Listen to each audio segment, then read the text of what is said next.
Hello ခွေချစ်သူများကရုထဲမှာသူ့ကိုတဲ့မန်းလေးအောင်ရန်ကုန်ခေါ်သွားချင်တာဘယ်လိုသယ်လို့ရလဲတဲ့ယထာသူမုတ်ကတဲ့အဲ့ဒီရဲ့အောက်လေးထဲမှာဆိုလို့ရှိရင်ပေါ့နော်အမတို့စမှန်ပေးတာမက်ခိုင်လေးမန်းရှင်းခေါ်မရလို့ဒီမနဲ့ဆက်သွယ်ကြည့်ပါတဲ့ငိမ့်သူတော့မောင်လေးရေချစ်သူထူတင်ပါတယ်မာရီယာခွေးတီးတန်ပို့တဲ့ရိုးကြီးတို့နဲ့ဆက်သွယ်ပါလားတဲ့ကျေးဇူးထူးတင်ပါတယ်ညီမလေးရေရိုးကြီးတို့မှမေးပါနော်တဲ့စုစုလင်အဆင်ပြေတယ်တဲ့ကျေးဇူးပါညီမလေးရေသူစာငိမ့်ညီမလေးရေညီမလေးဆိုပို့ဘူးတယ်ညီမလေးရေကျေးဇူးထူးတင်ပါတယ် comment လေးပြန်ပေးတာပေါ့နော်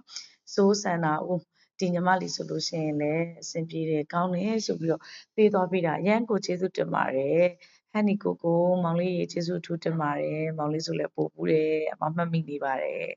တော့အခုဒီအောက်မှာထပ်ပြီးတော့လည်းတွေ့ရပါသေးတယ်အဒီမှာဆိုလည်းထွန်းလင်းနဲ့မက်ခိုင်လေးရန်စိတ်ချရတယ်ကျေးဇူးအထူးတင်ပါတယ်မောင်လေးရေထပ်ပြီးတော့အောက်မှာလည်းဇီဇဝါဝင်းစန်း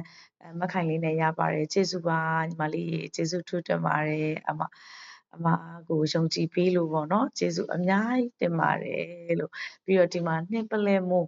မန္တလေးငလင်ဖြစ်တုန်းကတဲ့ရန်ကုန်ခဏသွားတာအသွားရောပြန်ရောဒီမှပဲလုပ်ပေးတာစိတ်ချရပါတယ်စိတ်ချမ်းသာပါတယ်သူတို့ကိုယ်တိုင်လည်းကလေးချစ်တယ်ညီမလေးရေအမမှတ်ကုန်မှတ်မိနေပါတယ်ကျေးဇူးလည်းအထူးတင်ပါတယ်ညီမလေးရေဒီမှာလည်းသိမ်မွေးမက်ခိုင်လေးတဲ့ကျေးဇူးအများကြီးတင်ပါတယ်ညီမရေဒီမှာလည်းနေစာထွန်းကျေးဇူးအထူးတင်ရှိပါတယ်ကျေးဇူးအထူးတင်ရှိပါတယ်လို့အမတို့